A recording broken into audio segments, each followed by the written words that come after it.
Good evening dear all, कैसे हो सब लोग? सब ठीक ही होंगे। चलो आज हम पढ़ने वाले हैं limitations of human resource planning. Human resource planning के कौन कौन से लिमिटेशंस हैं, कौन कौन सी कमियां हैं, सीमाएं क्या हैं इनके, ठीक है, ह्यूमन रिसोर्स प्लानिंग के। सबसे पहले देखो क्या है, अनसर्टेनिटी ऑफ द फ्यूचर। जो आप प्लानिंग करते हैं वो आप फ्यूचर के लिए करते हैं, और फ्यूचर जो है ना वो हमेशा अनसर्टेन है और निश्चित है। आपको पता नहीं है कि फ्यूचर में क्या होने वाला है। अब फ्यूचर जो है, फ्यूचर में क्या क्या चेंजेस हो सकते हैं, इकोनॉमिक चेंजेस आ सकते हैं, पॉलिटिकल चेंजेस हो सकते हैं, आपके टेक्नोलॉजिकल चेंजेस हो सकते हैं, और ये सब जो है ह्यूमन रिसोर्स के नीड्स को प्रभावित करता है। अब जैसे कि अब देखो ये क्या है, इकोनॉमिक चेंजेस। इकोनॉमिक चेंजेस क्या क्या हो सकता है? अब जैसे मान लो कि बूम हो गया, रिसेशन हो गया, जो आपने प्रोडक्ट लाइफ साइकिल कभी पढ़ा होगा। अब रिसेशन है, जब मार्केट बहुत बेहतर नहीं चल रहा है तो रिसेशन के टाइम पे जो कंपनियां हैं वो क्या करेंगी, जो उनके ऑपरेशन है उनको स्केल डाउन करेंगे। स्केल डाउन करने का क्या मतलब है, जितना यूनिट्स वो पहले प्रोड्यूस कर रही थी अब जो है कम यूनिट्स प्रोड्यूस करेगी, यानी कि उत्पादन जो है वो कम किया जाएगा। कौन से पीरियड में? रिसेशन के पीरियड में। लेकिन वही अगर बूम का पीरियड है तो ज्यादा इनको प्रोडक्शन करना है कंपनी को, उस टाइम पे जो है इनको ह्यूमन रिसोर्स ज्यादा चाहिए। तो जो ये आपका इकोनॉमिक चेंजेस है ना, ये ह्यूमन रिसोर्स के नीड्स को प्रभावित करता है। पॉलिटिकल चेंजेस क्या है आपका? पॉलिटिकल यानी कि गवर्नमेंट पॉलिसी। कई बार ऐसा होता है कि गवर्नमेंट पॉलिसी चेंज कर देती है, हो सकता है कुछ मिनिमम वेजेज एक्ट आ जाए, या फिर वर्किंग आवर्स को लेकर के कुछ पॉलिसी आ जाए, तो ये भी आपके एचआर प्लान्स को अफेक्ट करता है। टेक्नोलॉजिकल चेंजेस क्या है? Advancement in technology. जो आजकल आप देख रहे हैं कि टेक्नोलॉजी जो है वो डे बाय डे अपडेटेड होए जा रही है। तो जब टेक्नोलॉजी में कोई एडवांसमेंट आता है उस हिसाब से नेचर ऑफ जॉब चेंज हो जाएगा। और जब नेचर ऑफ जॉब चेंज हो जाएगा तो आपको चेंज स्किल वाले लोग चाहिए, अपडेटेड स्किल वाले लोग चाहिए, ठीक है। तो इस वजह से ये सारे चेंजेस की वजह से ये बहुत ना हार्ड हो जाता है, बहुत मुश्किल हो जाता है प्रिडिक्ट कर पाना, कि भाई एचआर नीड्स जो है एक्यूरेटली आप प्रिडिक्ट नहीं कर पाते हो, ठीक ना।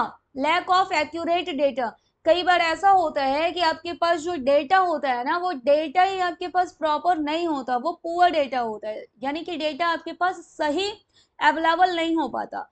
या फिर कई बार ऐसा है कि आप अपने एम्प्लॉय से बात कर रहे होते हैं, मान लो आपने अपने एम्प्लॉय से बात की कि हमारी कंपनी को लेकर के आपका क्या विचार है। अब एम्प्लॉय ने बहुत अच्छी अच्छी बातें आपको बोल दी, भाई बहुत सुविधा है, ऐसा है वैसा है, लेकिन अब ये एम्प्लॉय जो है ना वो अंदर ही अंदर सोच रहा है कि आपकी कंपनी को तो हम छोड़ करके चले जाएंगे, हम दूसरी तरफ स्विच हो जाएंगे।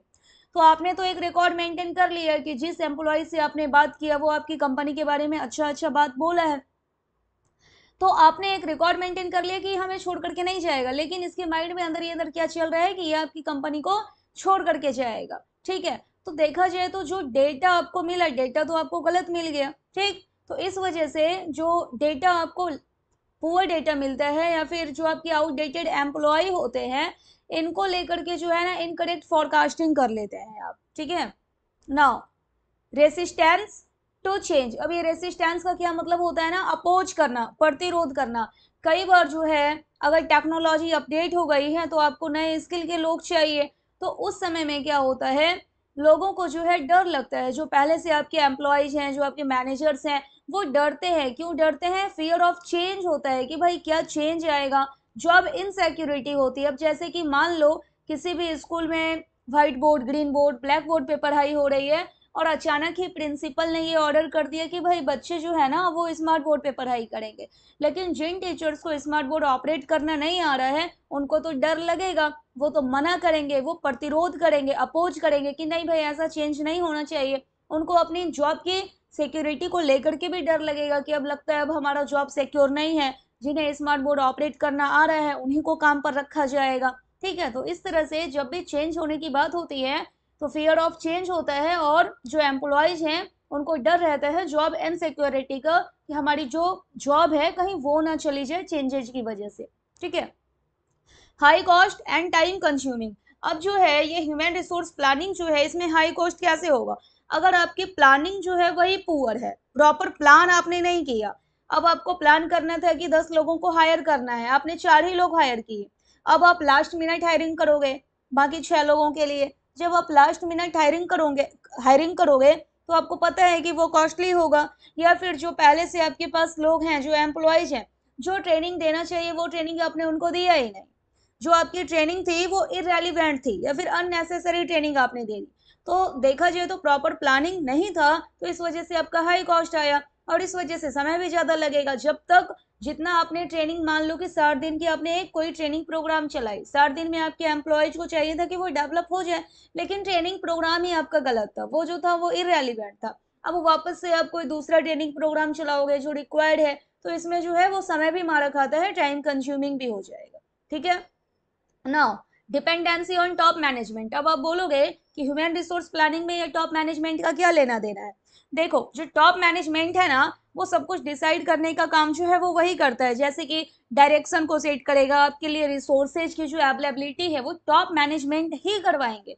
अगर टॉप मैनेजमेंट का ये सपोर्ट नहीं है आपको, तो यहाँ क्या लिखा हुआ देखो, without strong support from leadership, यानी कि टॉप मैनेजमेंट ही अगर आपको सपोर्ट नहीं कर पा रहा है, तो आपका ह्यूमन रिसोर्स प्लानिंग जो है वो या फेल हो जाएगा या फिर अंडर यूटिलाइज्ड रह जाएगा। ठीक है। Now difficulty in forecasting skills. कई बार ऐसा होता है कि कुछ स्किल्स के लोग तो आप अपने ऑर्गेनाइजेशन में लेके आ जाते हैं, लेकिन आपको पता ही नहीं लग पाता कि टेक्नोलॉजी में जो एडवांसमेंट हो रहा है, जो टेक्नोलॉजी अपडेटेड हो जा रही है day by day, in future हमें कौन सी वाली स्किल्स के लोग चाहिए, कौन से स्किल्स के एम्प्लॉयज चाहिए, तो आप प्रिडिक्ट नहीं कर पाते हो। ठीक है। अगर प्रॉपर आपका प्रिडिक्शन नहीं हो पा रहा है, तो आपको पता ही नहीं लगता इन फ्यूचर कौन से स्किल्स के एम्प्लॉयज आपको चाहिए, आप फॉरकास्ट ही नहीं कर पा रहे हैं स्किल्स को, क्योंकि आपको पता है जो टेक्नोलॉजी है वो डे बाय डे क्या हो रहा है, चेंज हो रहा है, और मार्केट ट्रेंड चेंज हो रहा है, तो सब कुछ चेंज होने की वजह से स्किल्स भी अब आपको अपडेटेड चाहिए, स्किल्स भी अब आपको चेंज चाहिए।